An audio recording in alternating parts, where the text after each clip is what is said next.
Bonjour à toutes et bonjour à tous et bienvenue dans le podcast NFL de The Free Agent.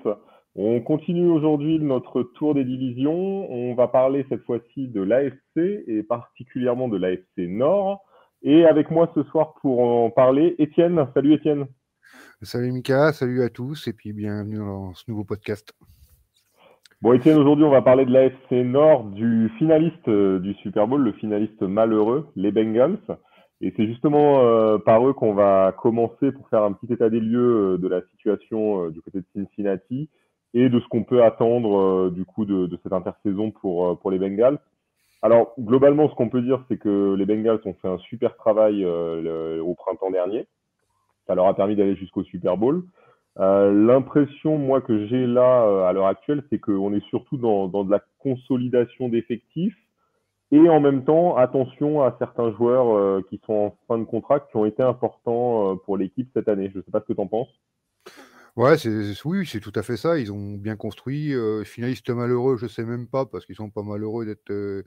Ils sont déjà C'est très vrai. contents de leur saison, je pense. Donc malheureux, oui, parce que tu as perdu sur le coup, mais après, quand tu te reviens sur la saison, c'est quand même une très très grosse satisfaction. Oui, après, oui, ils ont montré l'été dernier qu'ils travaillaient bien. Donc voilà, donc il va falloir. Là, il y a encore du boulot. Surtout avec leurs free agents qui partent, voilà. Et puis, ben, on a vu les manques qu'ils avaient, donc à combler. Donc voilà, il y a beaucoup de boulot. Ouais. Alors, justement, tu parlais des agents libres. Donc, ce qu'il faut rappeler, c'est que les Bengals, du fait que c'est une équipe en reconstruction et qu'ils ont beaucoup de joueurs encore sous contrat issus de la draft, ils ont un cap space très large, puisqu'ils ont à peu près 49 millions de dollars de cap space. Mais dans le même temps, ils ont des joueurs assez clés qui vont se retrouver agents libres. Je pense à notamment CJ Uzoma, le tight end. Ils ont Jesse Bates aussi et Eli Apple dans le secondary, Quinton Spain ou encore Riley Reef. Donc ça fait pas mal de noms quand même de titulaires qui risquent potentiellement de partir au printemps. Mais en même temps, de l'autre côté, il y a de la marge de manœuvre pour aller recruter. Il y a de la marge. Et puis, c'est des mecs qui viennent d'aller au Super Bowl avec cette équipe-là. Ouais. Ils ont envie de re-signer aussi. Hein. Il y a du potentiel, c'est attirant, ils ont envie de re-signer aussi. Moi, je suis les Bengals, de manière Jesse Bates, c'est ma priorité. Ouais. Ogunjobi derrière en défense aussi. Voilà. Après, derrière, tu vois, la Apple, c'est peut-être moins. Tu peux peut-être trouver l'équivalent quand même sur le marché, qui est la Apple, qui a été en dents de scie. Trey Flowers, BG Hill, c'est important aussi. Enfin, oui, il y a des joueurs importants à prendre. Et puis, bon, bah, tu sais qu'il faut que tu consolides surtout ta ligne offensive. Donc, J'allais avec en une marche parler. comme ça, ils ont de quoi faire quand même. Et puis ils sont attirants. Ils sont attirants parce ils ont que, justement, comme tu disais, ils ont que des contrats rookies, mais c'est aussi des jeunes avec plein de potentiel, qui ont montré déjà ce qu'ils pouvaient faire et donc que ça pouvait réussir. On l'a vu avec les déclarations de Rob Gronkowski qui avait dit, moi, s'il y a un autre quarterback avec qui je voudrais jouer, c'est Joe Burrow. Voilà, ça montre Ouais. ça montre une idée de la hype qu'il y a autour d'eux pour attirer des joueurs. Donc voilà, ils ont de quoi faire, mais il faudra bien travailler quand même. Alors, je pense que de toute façon, le point central, et on en a parlé, c'est la ligne offensive. La ligne offensive, je vais pas dire tout à refaire, mais presque, parce qu'ils ont quand même beaucoup souffert tout au long de la saison, surtout Burrow. Et on l'a vu sur le Super Bowl, surtout en deuxième période, où là, la ligne défensive des Rams leur est tombée dessus. Ah oui, ça c'est le gros chantier de toute manière. Après, une ligne offensive, s'ils veulent construire sur la draft comme ils ont fait depuis comme ça, tu peux te faire une bonne ligne offensive. On l'a vu l'an dernier avec les Chiefs qui ont refait leur ligne offensive totalement, rien qu'avec la Ouais, draft. Hein. Donc, tout à fait.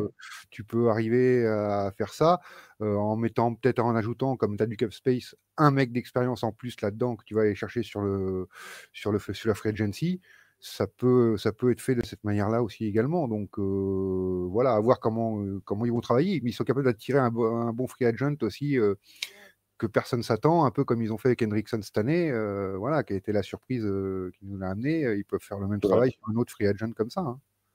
Ouais, c'est vrai, surtout que, bon, offensivement, ils ont le quarterback, ils ont le running back. Il faut peut-être trouver justement un deuxième joueur qui peut seconder Joe Mixon. Mais bon, ça, sur des cinquièmes tours de draft, tu peux trouver un running back qui tient la route. Receveur, je pense ils ont maintenant ce qu'il faut avec Chase, Higgins, Boyd. Ça fait quand même un trio, un super trio. Il y a ce fameux poste de tight end où Uzoma est en fin de contrat. Alors, est-ce qu'ils continuent avec lui ou est-ce qu'ils vont chercher quelqu'un d'autre ça va être la question. Donc, c'est vrai que finalement, à part cette ligne, offensivement, tu as déjà tes joueurs pour les 4-5 prochaines années sans aucun problème. Et après, bah, défensivement, je suis d'accord avec toi sur Eli Apple. Euh, c'est l'un des deux cornerbacks avec Chidobe Awuzie. Donc, je pense qu'ils peuvent largement trouver mieux que lui sur cette free agency. Surtout quand tu es un contender comme eux pour le Super Bowl, je pense que ça va attirer du monde. Oui, oui, non, Ça, c'est clair. c'est sûr. Et c'est vrai que bah, ce cap space va leur permettre comment dire, de bien travailler, de bien travailler. Moi, je verrais bien un Jesse Jackson aller les rejoindre, par exemple, en défense. Je pense que ce serait une vraie montée en qualité pour le secondary des Bengals. Ouais, on va en venir dès qu'une équipe aura besoin d'un cornerback, on va le citer lui, hein, parce que c'est quand même Ouais, le gros c'est nom de la, ouais, la free c'est le gros agency nom, ouais. début cet été. Donc voilà, oui, après, oui, ça peut être un bon fit, hein, parce que Desi Bates, Jesse Jackson dans le backfield, tu vas faire peur un petit peu quand même, hein. Ouais, c'est clair. Ouais, c'est clair que là, ils seront bien armés. Bon, de toute façon, je pense que ça va pas être enfin, ça va être important pour eux de faire les bons choix parce on a vu qu'ils avaient un bel effectif, mais voilà, il manque quelques petites choses encore pour pouvoir rivaliser avec des équipes, à mon avis, comme les Rams, sur un Super Bowl. Après, On va, je oui, suis pas trop renseigné sur le GM et tout, je n'ai pas trop regardé ça, mais quand même, c'est une équipe qui depuis 2-3 ans, enfin depuis la sélection de Joe Burrow, ils ont montré qu'ils travaillaient bien, quoi. Ils ont bien reconstruit, ils ont ouais, fait les choses dans l'ordre, ils ont bien travaillé et les résultats le prouvent. Puis même si les résultats n'avaient pas été aussi probants, on aurait pu dire ils ont quand même réussi parce qu'ils ont quand même réussi à faire des bonnes choses avec un Hendrickson, à reconstruire certains secteurs. Ils ont commencé par l'attaque avec le quarterback, les receveurs, un peu de défense aussi qu'ils ont bien reconstruit. Voilà, non, non, ils travaillent bien, donc moi je suis pas trop inquiet pour eux. oui, et puis en plus, je trouve que ça a été assez intéressant ce choix d'aller chercher Jamar Chase où on disait tous, bon, c'est peut-être pas la priorité numéro un, il faut peut-être protéger un peu plus Burrow, ce serait peut-être le meilleur choix à faire. Et finalement, bah, le choix de Chase, il a carrément payé, recréer ce duo de LSU, ça a vraiment été ce qui les a portés cette année en attaque. C'est clair. Concernant le general manager, c'est Mike Brown qui est aussi le propriétaire de la franchise. En fait, il fait les deux rôles. Donc, c'est un peu particulier, mais ouais, ouais, il y est depuis déjà. Bah, il est à ce poste-là depuis près de 30 ans maintenant. Ah ouais, Donc bah, là, là, en tout cas, il a plutôt bien bossé sur ces dernières années. c'est ça. C'est clair. On va passer à une autre équipe qui, elle, pour le coup, bah, n'a pas son quarterback pour l'année prochaine, contrairement aux Bengals. C'est les Steelers. Les Steelers qui ont vu bah, au printemps, là, enfin cet hiver, pardon, Big Ben prendre sa retraite. Et là, pour le coup, ça sent quand même la fin de cycle du côté de Pittsburgh. Je ne sais pas ce que tu en penses. Parce qu'au-delà de Big Ben, on a aussi tout un tas de joueurs un peu pas historiques, mais en tout cas des joueurs un peu clés qui sont en fin de contrat et ça va pas être une mince affaire pour les Steelers pour justement trouver le successeur de Big Ben. Bah, il y en a un qui a dit qu'il y était, c'est Mason Rudolph, mais moi j'y crois pas trop. Exactement. Euh, non, puis je pense que Pittsburgh n'y croit pas trop non plus. Donc Il a oui, rien prouvé pour l'instant, en tout cas, ah bah non, non, sur rien du tout. Et sur ce qu'on pourtant, a il a vu eu de des lui. occasions de jouer, hein. Ouais, ouais, il a joué, mais c'est vrai que jusqu'à présent, on n'a rien vu de transcendant le concernant. En particulier sur sa première année en 2019, il avait joué une dizaine de matchs quasiment, puisque Big Mm. Ben avait été blessé. Bon, il avait lancé 13 touchdowns, 9 interceptions. C'était pas Il a pris un flambeau, casque sur la flamboyant. tête aussi par Miles Garrett. Oui, exact, ouais, c'est vrai, c'est exact, ouais. Ouais, et franchement, je sais pas si c'était le bon choix d'aller se friter avec Miles Garrett, mais bon. Non, non, mais oui, non, mais ouais, voilà. Bon, il l'annonce, mais après, ça se trouve, ils vont se retrouver qu'avec ça au bout du compte, hein. On n'en sait pas plus encore sur ce qu'ils vont faire parce que c'est quand même très compliqué. Surtout qu'en se qualifiant pour les playoffs, ils se sont mis un choix parce qu'ils ont fait une saison correcte par rapport à l'effectif qu'ils avaient, parce qu'ils ont une grosse défense. Oui, Mais ils sont un choix de draft qui est un peu loin pour avoir un quarterback. Il y a des possibilités quand même dans cette draft d'aller chercher un bon quarterback comme ça derrière. Pickett a fait un peu la hype là sur le dernier combine. C'est dommage pour eux parce que c'était le fit idéal, c'était Pickett pour eux parce ouais, qu'il vient de Pittsburgh, il est de là-bas, il était à la fac là-bas, c'était vraiment le choix idéal, mais je pense qu'il partira peut-être avant. Mais après, il y en a peut-être deux ou trois qui valent le coup. Il y en a toujours quelques-uns qui valent le coup peut-être derrière. Donc je pense ils vont aller le chercher sur la draft. Je pense qu'ils vont pas aller chercher un. On voit les Trubisky, Mariota qui traînent comme ça. Je pense que et je pense qu'ils vont aller le chercher sur la draft et puis reconstruire à partir de ça sur la draft. En plus, comme ça, Tomlin peut le construire, peut travailler avec lui comme il aime travailler. Et je oui, pense que c'est plutôt comme ça qu'il voit les choses. Ça va être un peu long, la reconstruction peut-être, ou peut-être pas d'ailleurs avec les Steelers, parce que quand tu as une défense aussi solide que ça, c'est ça clair. va. Ils ont un peu de cap space pour entourer autour. Voilà, faut travailler aussi sur la ligne offensive. Et puis voilà, donc Alors, c'est vrai que pour la draft, il faut rappeler que les Steelers, ils ont le 20e choix, donc c'est pas forcément l'idéal pour faire venir un quarterback. Maintenant, c'est vrai que au niveau des quarterbacks, les équipes qui passent avant, très peu vont être intéressés d'aller chercher un quarterback. Ceux dont on en a parlé dans les autres podcasts, ça peut être les Commanders, évidemment. On peut avoir aussi les Panthers, ça ouais. c'est quasi certain. Mais après, les autres équipes, bon, je vois pas les Saints, par exemple, aller prendre un quarterback. Je pense pas. Donc, Non. c'est vrai Quoique, il y aura peut-être. ce serait eux, avec Ouais, leur space, qui devraient le faire, hein, plus oui, que oui. Pittsburgh d'ailleurs. Mais c'est vrai que, oui, ça peut être la troisième équipe qui pourrait aller chercher un quarterback. Donc, après, si il n'y a pas trois équipes, ça veut dire qu'ils pourraient potentiellement, les Steelers, récupérer soit Willis, soit Pickett, Choral. soit Corral. Donc, bon, il y a peut-être une possibilité, effectivement, sur la draft au premier tour de récupérer un quarterback plutôt bon. Donc, pourquoi pas. Après, au-delà du quarterback, Étienne, il y a quand même pas mal de joueurs, enfin d'agents libres. Joe Hayden, Juju Smith-Schuster, Eric Ebron, Terrell Edmonds, pour ne citer que. On a aussi James Washington en receveur et Dwayne Haskins, le quarterback. Euh, Tu penses qu'ils vont signer du monde là-dedans ou que ça va laisser filer et essayer de vraiment reconstruire? Il n'y a pas de. Sachant qu'il y a Je du pense cap space, hein, il y a à peu près que 30 ouais, millions. ils vont laisser filer, ils vont peut-être en garder un ou deux, mais pas plus, parce qu'il n'y en a pas vraiment décisif, qu'il n'y a pas de joueur vraiment irremplaçable là-dedans, comme on en parlait avant sur sur les Bengals ou des Jesse Bates, des Ogunjobi, tu n'en as pas 50 000 sur le marché, quoi. Ils n'ont pas ce Ouais, joueur-là. Juju Smith-Schuster, ok, il a fait une ou deux bonnes saisons, mais cette année, c'est la baisse et on sait qu'un receveur, la durée de vie peut être faible et peut-être qu'on est arrivé au bout pour lui. Maintenant, ce n'est plus qu'un deuxième ou troisième choix dans les receveurs. ouais. Voilà, c'est des bons noms. Et Brown, c'est pareil, c'est en baisse aussi. S'ils veulent vraiment reconstruire, je vois pas comment repartir avec ces joueurs si ce serait vraiment leur intérêt. Donc, surtout que, pareil, il faut parler d'attractivité aussi. Les Steelers, c'est tellement mythique. Tomlin, Oui, c'est clair. la stabilité de Tomlin, c'est Ça, c'est attractif. clair. Donc, ils peuvent attirer avec le cap Oui, space oui, de c'est 30 clair. millions, ils peuvent attirer ce qu'ils veulent, non, mais ils peuvent attirer quoi. Donc, je suis pas, moi je n'irai pas, je conserverai pas tout le monde et même loin de là, hein. Alors Dwayne Haskins, on n'en parle même pas, j'y crois, il y a longtemps que j'y crois plus, mais Ouais, moi non plus. Je pense que là, Dwayne Haskins, à mon avis, c'est un peu, c'est fini. Je pense qu'en plus la draft va être, les opportunités de la draft vont clairement sceller son sort.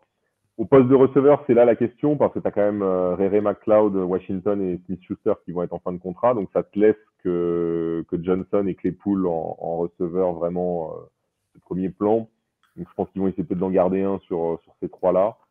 C'est vrai que Juju, c'est plus vraiment ce que c'était. Et en plus, il faut pas oublier qu'il a fait ses meilleures saisons quand il avait Antonio Brown dans le corps de receveur avec lui. Donc, quand il n'était pas le receveur numéro un. Donc c'est vrai que c'était peut-être un peu plus facile. La bonne pioche qu'ils ont faite l'année dernière, ça a été d'aller chercher le tight end Freiermuth qui est monté petit à petit en puissance. Et je pense que c'est un futur bon tight end Ah, c'est un pour futur eux, excellent, à mon avis. moi j'adore ce Ouais, joueur. ouais. Franchement, ouais, ouais, là ça a été vraiment un top choix. Ouais, ouais, moi il est facilement dans mon top 10 rookie de l'année, sans problème, et ouais, des grosses qualités. Freiermuth, ouais, c'est un très beau choix. Après, en garder un autre de plus, ou quand t'as Claypool et merde, son nom m'a échappé. Johnson, Deontay Johnson. Johnson. Ça y est, parce que je regardais les autres noms en même temps, donc le nom était parti. Quant à ces deux-là, il te faut un troisième. Tu fais plus confiance à un rookie, hein. C'est pareil, en tour de Oui, c'est draft. ça, Tu vas trouver un exactement. bon Ouais. receveur en troisième tour, en quatrième tour, qui va te faire Exactement. le troisième receveur, hein. Donc, je suis pas sûr que tu aies besoin de mettre de l'argent parce qu'un Ray McLeod, un Juju, ça va coûter cher, hein. Oui, Donc, oui, c'est clair. peut-être garder son argent pour faire autre chose, hein. Je pense qu'après il va falloir trouver un centre parce que c'est vrai que depuis que Pouncey est parti, ils ont souffert à ce poste-là cette année, donc je pense que ce sera important de trouver un centre.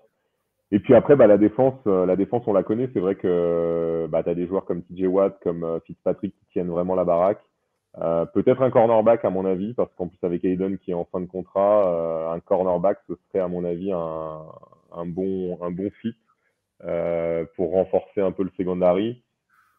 Après, bah ouais, après l'équipe, on la connaît, hein, c'est Cameron Hayward, c'est Devin Bush. C'est vrai que quand tu vois tous ces noms-là, ça reste très solide, quoi. Ouais, la défense, c'est à la marge les ajustements qu'ils vont faire, hein, parce que c'est Ouais. voilà, c'est à part petite pointe. Ils ont vraiment du gros boulot sur l'attaque, ils vont se concentrer là-dessus, ils vont travailler à la marge vraiment sur la défense, ça va être vraiment, ils vont voir ce que ça va donner dans la practice squad, même presque, pour voir lesquels vont pouvoir faire le complément sur la défense. Ouais, carrément. Ils vont pas aller chercher plus loin, je pense. Ils gardent leurs choses en place et ils font comme ça. Et ils ont raison d'ailleurs, je pense, hein. Ouais, ouais, tout à fait. Et puis en plus, bon, les possibilités qu'ils auront via la draft, parce ils ont tout leur tour de draft, donc ils vont pouvoir aussi avoir des joueurs de complément qui vont venir. Donc ça permet sur ces postes-là, en tout cas, de compléter l'effectif. Et je pense que ça va être la stratégie. De toute façon, on le sait, enfin, comme tu l'as dit, hein, le poste de quarterback va être stratégique et l'attaque va être stratégique pour eux. Et on a parlé de Freiermuth, autre joueur hein, qui a été une très bonne pioche, Najee Harris, qui a été juste incroyable cette année, je trouve, avec les Steelers. Derrière une ligne qui marchait pas si fort que ça, donc ouais, ouais, c'est très fort. Ouais, ouais, ouais, tout à fait, tout à fait, tout à fait. On passe à la troisième équipe de cette AFC Nord qui a été, bah, ils ont été décevants cette année. C'est les Browns parce que c'est vrai après la fin de saison, la deuxième partie de saison qu'ils ont faite en 2020, on s'attendait à ce qu'ils confirment en 2021 et en fait pas du tout. Ils terminent avec un bilan négatif à 8 victoires, 9 défaites. Et au final, ils sont retombés un peu dans leur travers de ce qu'on avait connu avant 2020, avec un Baker Mayfield, bah, encore une fois, un peu mitigé, pas au niveau qu'on attend de lui. Comment tu vois leur intersaison, Étienne? Ah, je sais pas ce que ça peut donner là. Pour compléter ton article, je vais dire tout de suite, ils viennent de taguer David Njoku, donc ils vont le garder. Ouais, le tight end, Euh, ouais, c'est ce qu'on n'avait pas d'informations sur tout l'article à au fait, moment de l'article et c'est tombé ce soir là. tout à fait. Mais ouais, c'est compliqué parce que il reste un an de contrat à Baker Mayfield. Est-ce que tu vas au bout? Est-ce que tu essaies de récupérer quelque chose contre maintenant? Parce qu'il y a peut-être des possibilités de transfert qui sont disponibles. Ouais, Moi, j'ai dans la tête le Baker Mayfield, Russell Wilson. Je le vois, je le trouve, je le trouve parfait pour tout le monde, quoi. Wilson veut s'en aller, apparemment. Mayfield pour se relancer. Je ouais. pense qu'il a besoin de quelque chose. C'est un très bon leader, mais il n'arrive pas parce que ça, tous ses coéquipiers le reconnaissent, c'est le leader de l'équipe, c'est lui qui. Mais il lui manque ce petit grain de folie, je sais pas, il lui manque quelque chose qui apporte cette différence. Il n'arrive pas à la faire en Alors, attaque, quoi. ouais, je te rejoins et je pense il a une vraie personnalité. Je pense que c'est quelqu'un qui est, pour le coup, qui a une vraie personnalité dans un vestiaire. Mais malheureusement pour lui, les performances en fait suivent pas et je pense que c'est compliqué d'être le leader sur le terrain quand bah, au niveau des performances tu n'arrives pas à suivre et à mon avis ça c'est un vrai problème pour lui. Bah, le problème, Alors il est sur la durée effectivement, dans ces cas-là. Il est sur la durée. C'est-à-dire qu'au oui, début, oui, ouais, c'est un bon leader, on en a besoin, mais c'est vrai que là, ça fait 4 ans que c'est comme ça, et bah, les autres, ils disent c'est bon, on en a marre d'attendre maintenant. oui, c'est clair. Et puis bon, on a vu, au final, on aura vu vraiment 6 bons mois de lui. Et après, les autres moments, c'est quand même très compliqué, quoi. Je veux dire, c'est très très compliqué de voir un Baker Mayfield au niveau, en tout cas, qu'on attend de lui, parce que c'est un bon quarterback, mais il n'est pas au niveau qu'on attend de lui. Je suis assez d'accord. Voir Wilson venir, ce serait pour les Browns en tout cas, ce serait vraiment le très bon fit. Pour les Seahawks, ce serait une transition avant une reconstruction, donc ouais, pourquoi pas, ça pourrait convenir. Je rappelle aussi que les Browns ont le 13e choix de la draft, donc bah, évidemment, hein, dans un trade avec Russell Wilson, il serait obligé de donner ce choix-là et certainement deux autres choix, à mon avis, de premier tour probablement. Donc, ils le perdraient. Là, dans l'état actuel des choses, s'ils vont à la draft avec le 13e choix, à mon avis, ils vont renforcer le poste de receveur parce que bah, aujourd'hui, ça me paraît quand même être un gros manque dans leur effectif et encore plus depuis qu'Odell est parti. Je ne sais pas ce que tu en penses, Étienne. Ouais, c'est sûr, mais après, fournir le receveur, quand tu as Mayfield comme quarterback, il Ouais. faut un certain profil de receveur. C'est-à-dire que il te faut du receveur qui va dans le slot, qui est sur du court, qui va te faire du.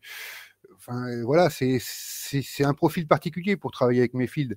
Mais sachant qu'il a plus qu'un an de contrat, est-ce que tu vas investir ton premier tour de draft sur un receveur d'un profil particulier pour qu'il marche avec Mayfield, ou d'un profil particulier, ou d'un profil plus général, mais qui va pas marcher avec Mayfield la première année? Parce que dans un an, de toute manière, Mayfield, l'expérience, elle est finie dans un an.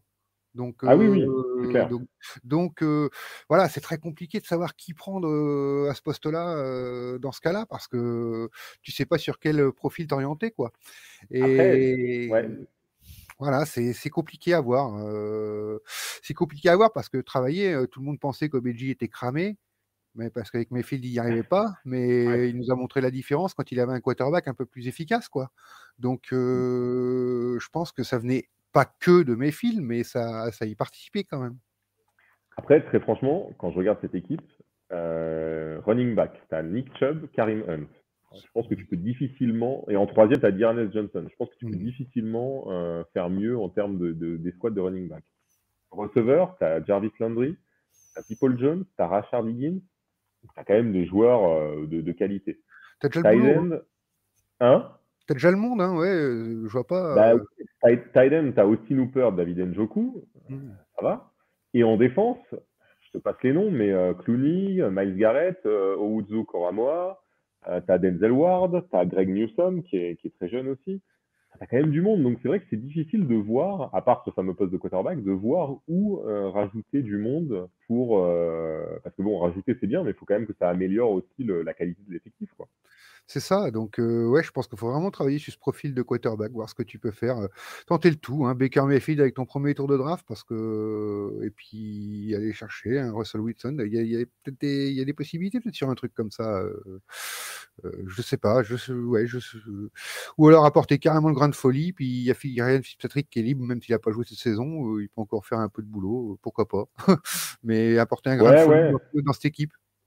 ouais, ouais. Après, c'est vrai que Fitzpatrick, ce serait le gros, gros pari, vraiment d'aller chercher un quarterback comme ça. Mais oui, oui, pourquoi pas. Après, c'est vrai que Mayfield, avec sa dernière année de contrat, est-ce que c'est pas le bon moment pour s'en séparer? Ouais, je te rejoins. C'est peut-être maintenant, hein. Il faut pas oublier quand même que Mayfield, c'est un premier choix de draft, hein, donc c'est censé quand même faire mieux que ce qu'on a vu jusque-là. Tout à fait. Donc à voir. Mais en tout cas, c'est une équipe, pour moi, il y a vraiment un gros potentiel, quoi. Quand tu vois les noms qu'il y a là-dedans, il y a vraiment un gros potentiel et je pense que ça tient à pas grand-chose de voir cette équipe bah, un peu mieux. Plus bon, la FC Nord, on verra les Steelers de ce que ça donne, mais selon le quarterback, mais enfin, les Steelers peuvent avoir une saison quand même difficile. Le reste, ça reste quand même compétitif, quoi. Les Ravens, Voilà. il y a une grosse équipe, les Bengals aussi, ça commence à être compliqué, quoi. Ça commence à être une équipe, une division où où tu peux avoir 3 qualifiés, hein. Ah bah c'est clair, oui, oui, c'est clair. Là, On c'est était clair. on Et n'était pas puis, très loin cette année déjà. Ouais, c'est vrai. Et puis vraiment, vraiment le niveau de compétition est très, très, très relevé. Enfin, je pense à nous, par exemple, en NFC Nord. C'est vrai qu'on est moins embêté les Packers dans la NFC Nord. Donc, Ouais, mais tu as 2-3 divisions comme ça là, où ouais. Puis de manière à mais l'AFC devient, on a déjà parlé un petit peu, quand on parlait de la NFC, c'est la AFC qui vient avec tous ces jeunes quarterbacks qui sont tous en AFC. Donc il oui, va falloir parce que tu as Lamar Jackson en face, tu as Joe Burrow en face dans la division, voir ce que les Steelers vont faire, mais s'ils partent sur un jeune quarterback aussi. Toi, tu as ouais. Mayfield qui est encore jeune, mais qui confirme pas et que tu as pas le bon jeune. Voilà, c'est aussi ça le truc. Donc, il faut que tu arrives à faire une concurrence à ce poste-là, donc dans la Ah oui, non, FC. non, c'est clair que là, ça va être, oui, oui, ça devient très compliqué en tout cas dans cette AFC. Et en plus, t'as vraiment, vraiment, vraiment du monde quoi. Maintenant, ça devient très dense. Il manquerait plus que Rodgers aille du côté des Broncos, et là, on a la totale. Ouais, non, Non, je non, pense pas. Non, je pense non. pas non plus. Mais je souhaite pas. Ah non, moi non plus, moi non plus. On va passer à la dernière équipe de cette division, les Ravens, on en a parlé. Alors les Ravens, ils ont connu une saison un peu bizarre, ils ont eu une très bonne période, et puis ensuite Lamar Jackson a été blessé, et ça a été beaucoup plus compliqué. Ils ont terminé la saison à 8 victoires, 9 défaites, comme Cleveland. Et là, ils arrivent un peu à un tournant, puisque ils ont beaucoup, beaucoup, beaucoup d'agents libres. Il y a vraiment du monde. Et ils ont un cap space bon, de 10 millions. Euh, pour moi, cette équipe des Ravens, j'ai l'impression que c'est un peu maintenant ou jamais, quoi. C'est Lamar Jackson, soit maintenant il arrive enfin à confirmer, soit je pense que les années vont commencer à être compliquées pour lui, même pour attirer des joueurs, en fait. Ouais, ouais, je pense aussi. Après, il faut pas oublier que cette année, ils ont vraiment vécu la saison galère de chez galère parce que tu perds tes 3 running backs titulaires avant la saison. Avant le début de la Juste saison, avant ouais. le début de la saison, puis dans la semaine d'avant, t'en perds 2. Enfin, voilà, ça te lance ta saison, mais complètement à l'envers. Faut refaire des choses avec d'autres nouveaux running backs qui ont quand même performé parce que le jeu de course est bien étudié chez les Ravens et Oui, ça marche quand même, même avec d'autres running backs. Mais par contre, tu n'as pas les automatismes. En plus, c'est avec un ça. Lamar qui a eu des problèmes de santé, oui, je crois que c'est eux qui avaient le plus grand nombre de blessés pendant un temps. Enfin, c'est un truc de fou. Voilà, s'ils ont vécu une saison compliquée, ils auraient pu faire mieux au complet. Ils auraient été très dangereux. Mais bon, là, que faire voilà, à part peut-être dans le staff, travailler dans le staff sur la santé. Peut-être Ouais, que ouais. le staff de la santé a failli aussi, hein, parce que c'est pas toujours qu'une question de malchance quand tu commences à en avoir beaucoup, beaucoup. Peut-être que le staff médical n'est pas au top. J'ai pas le détail, je connais pas les compétences, je suis pas et puis je suis pas apte à juger les compétences comme ça. Je constate les résultats, c'est tout. Mais voilà, après, voilà, t'as aussi choisi d'avoir un effectif globalement un peu plus âgé quand tu avais des Calais Campbell, des Sammy Watkins, Oui, des joueurs comme ça, même s'ils sont en fin de contrat, tu avais un effectif plus âgé, tu es aussi plus sujet aux blessures. C'est aussi des choix comme ça qui c'est font vrai. que. Ouais, Qui c'est font vrai. que.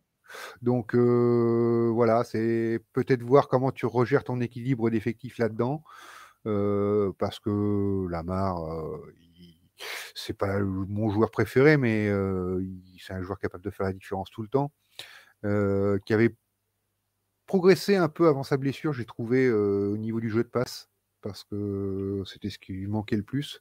Oui, Mais alors après sa blessure, il est revenu, mais il est revenu, pas à 100, donc on peut pas le juger, sur ça, je pense.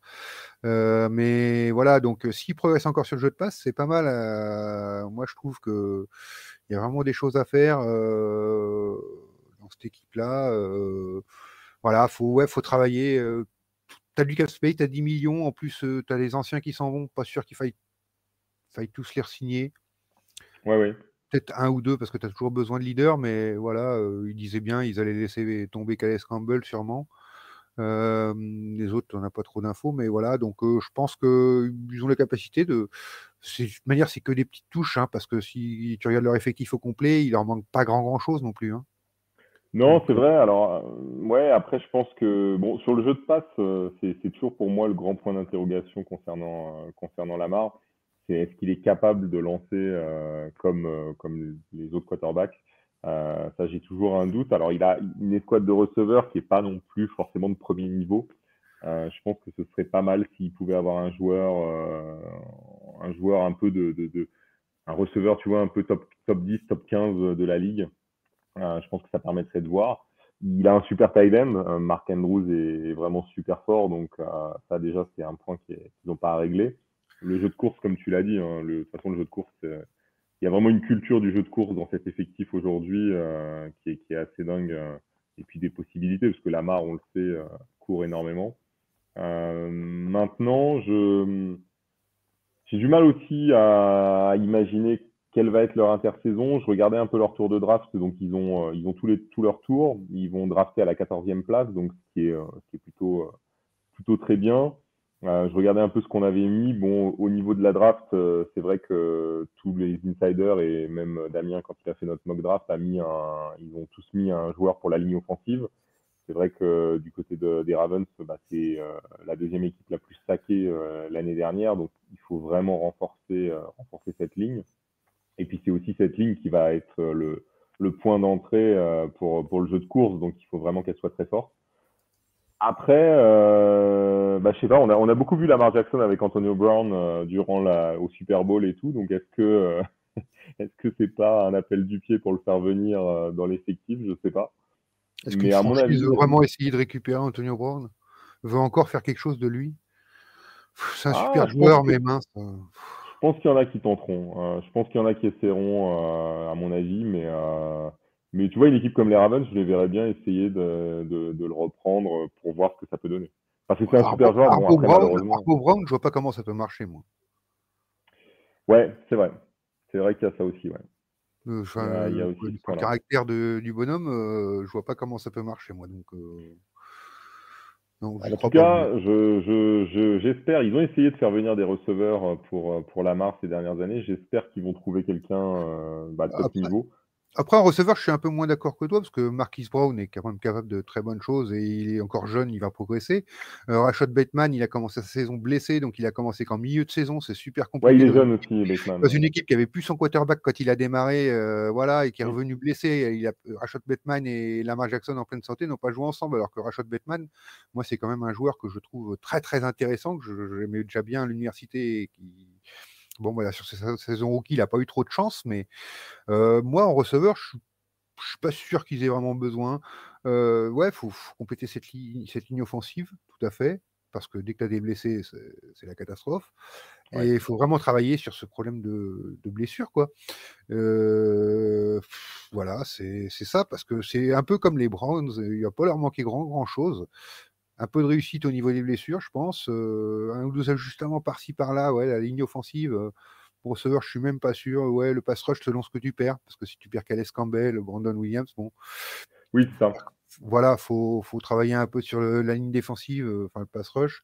Après, il y a tellement de edge, tellement de pass rushers dans la draft qu'en 14e choix, tu auras du bon. Donc, Ah bah oui, oui. puis même en deuxième tour, tu auras encore du bon. Même au deuxième tour, oui, oui, même au deuxième tour, ils trouveront des joueurs. En plus, ils ont deux choix au troisième tour et au quatrième tour, ils auront cinq choix, donc ils vont avoir de quoi venir compléter l'effectif, oui, c'est clair. Oui, ils ont de quoi faire le boulot. Non, non, bah voilà, s'ils sont épargnés l'an prochain, ils vont être très très dangereux, hein. Moi, Parce vraiment, ouais, comme je te disais, moi, c'est le point sur le côté receveur, parce qu'en plus, je pense qu'il faut laisser filer Sammy Watkins. Je pense que Watkins n'a pas été au rendement qu'on attendait. Donc, je pense laisser filer Watkins et aller chercher un autre receveur à la place. À mon avis, ce serait un bon fit. Et puis, bah, après, en fait, pour le reste, je dirais qu'une fois qu'ils vont récupérer J.K. Dobbins, Gus Edwards, en attaque, t'as ce qu'il faut. ah oui, non mais oui. Et moi, ouais, même si tu laisses filer Sammy Watkins, un receveur 3, ils vont le trouver. Tu as énuméré en plus le nombre de tours de draft qu'ils ont. Oui, oui, tout Tu à ne vas fait. pas mettre 5 millions sur Sammy Watkins, parce que c'est 5 millions. Non, non, non, Watkins, faut laisser filer. Faut pas mettre 5 millions sur Sammy Watkins là-dessus, ce serait une bêtise, je pense. Mais non, après, sur la défense, ils avaient fait un très bon choix avec Patrick Quinn, hein, qui a été vraiment un très très bon choix à la draft. Et puis bah, des joueurs comme Marlon Humphrey, entre autres, qui sont vraiment très bons. Donc c'est vrai que, comme tu le disais, il manque pas grand-chose à cette équipe. Un peu plus de réussite, effectivement, sur les blessures. Et puis bah, après, quid de Lamar Jackson? Est-ce qu'il peut porter l'équipe jusqu'au bout, parce que pour l'instant, il a gagné qu'un seul match en playoff dans sa carrière. Donc, est-ce qu'il peut faire mieux et les porter Ça, ce sera la grande question. Parce que sur les lignes défensives, tu as oublié de parler de moi qui m'a beaucoup plu l'an dernier chez eux, c'est Odafe en Oui, linebacker, qui était j'en ai pas très, parlé, très, qui effectivement. était très, très bon en rookie, qui m'a beaucoup Ouais. plu. Donc, pareil, il s'était bien renforcé aussi là-dessus. Ouais, ouais, tout à fait. Et bah, c'est vrai que quand tu vois, oui, Howe, Quinn en linebacker, en cornerback, tu as quand même Marcus Peters et Marlon Humphrey. Ça va. Il y a quand même des noms et c'est vrai que bon, ils ont beaucoup d'agents libres, donc à voir qui va rester, qui va partir, mais en tout cas, c'est une équipe très solide et je pense pas qu'ils finiront dernier de la division cette année si tout le monde est à 100% et pas blessé. À C'est mon ça. avis, on les retrouvera beaucoup plus haut. Ouais, ça va jouer, ouais, c'est ça, sur la tenue de santé et aussi sur le coaching parce que c'est peut-être aussi une faute de coaching parce que toute la saison, ça a été des matchs hyper serrés. Ils jouaient les Lions, ça se joue à un point. Ils jouent les Chiefs, ça se joue à un point. Mais Ouais, voilà, ils se mettaient au niveau de l'adversaire tout le temps.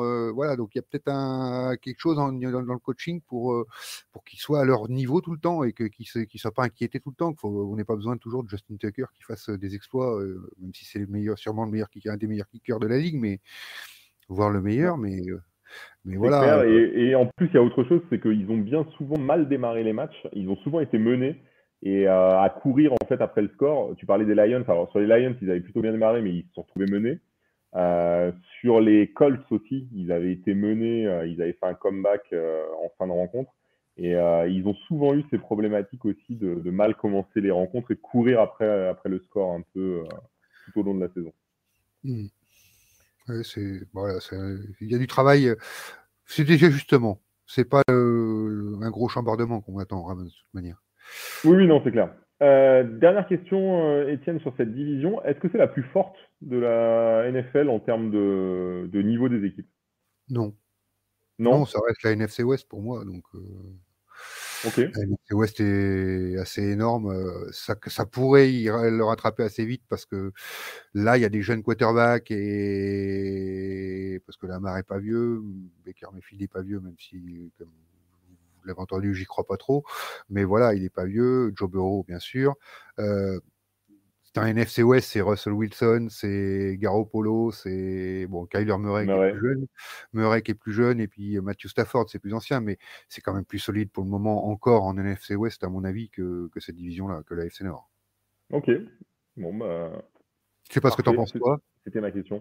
Ouais, moi, je pense que je suis assez d'accord avec toi là-dessus aussi. Je trouve que la NFC West est très solide. Maintenant, je sais pas si ça va durer, en fait. Parce que pour moi, les Cardinals, ça reste une équipe un petit peu surcotée peut-être, même s'ils ont fait voilà une belle saison, ils ont 11 victoires, mais ça reste un peu pour moi une équipe surcotée. Je je mettrais quand même effectivement la NFC West parce que Rams 49ers, je trouve ça très costaud. La FC Nord, je la trouve en fait très homogène. C'est vrai que j'ai vraiment l'impression que bah, n'importe quelle équipe dans cette division peut battre une autre équipe de la division, quoi. Je veux dire, pour moi, les Ravens peuvent aller battre les Bengals comme les Steelers peuvent gagner, tu vois. Donc, ouais, je la trouve très homogène. Peut-être pas la plus forte, mais sûrement la plus homogène de la ligue. Oui, c'est possible. Donc voilà, on verra ce que ça va donner en tout cas sur cette intersaison. Pas mal d'ajustements à faire entre toutes ces équipes. Ton champion de division pour l'année prochaine? Oh, euh, Ah, faut se lancer là. Si on se lance les Ravens, je serais plutôt Les Ravens? je suis plus sympathie, irais plutôt vers les Bengals, mais si je veux être réaliste, je pense que ce sera les Ravens quand même. Parce qu'ils feront pas Ouais, deux moi saisons. aussi, ouais, je partirai aussi sur eux, même si j'aimerais voir les Bengals faire une nouvelle super intersaison et être champion de division. parce qu'en plus, je trouve que le jeu qu'ils proposent, c'est vraiment à regarder, c'est vraiment génial. Mais les Ravens m'ont l'air beaucoup plus solides, si tout le monde, évidemment, s'il n'y a pas de blessés. Ça va être comme moi. Exactement comme moi, parce que c'est vrai que la Là, sympathie, pour le coup, c'est ouais. sexy, les Bengals, mais c'est encore peut-être un peu juste pour une équipe comme les Ravens qui est solide avec un coach plus solide aussi, Ouais, je pense. ouais, tout à fait. Réponse dans quelques mois pour ces champions de division. Merci beaucoup, Étienne, en tout cas, pour toutes ces analyses. Merci à tous nos auditeurs de nous suivre tous les jours sur les réseaux, sur le site et de suivre toutes nos émissions. On se retrouvera pour de nouveaux épisodes et de nouvelles analyses de division dans les jours à venir. Merci à tous. Étienne, je te souhaite une bonne soirée. Bonne soirée à tous. Ciao, ciao. Bonne soirée à toi, Mika, et bonne soirée à tous.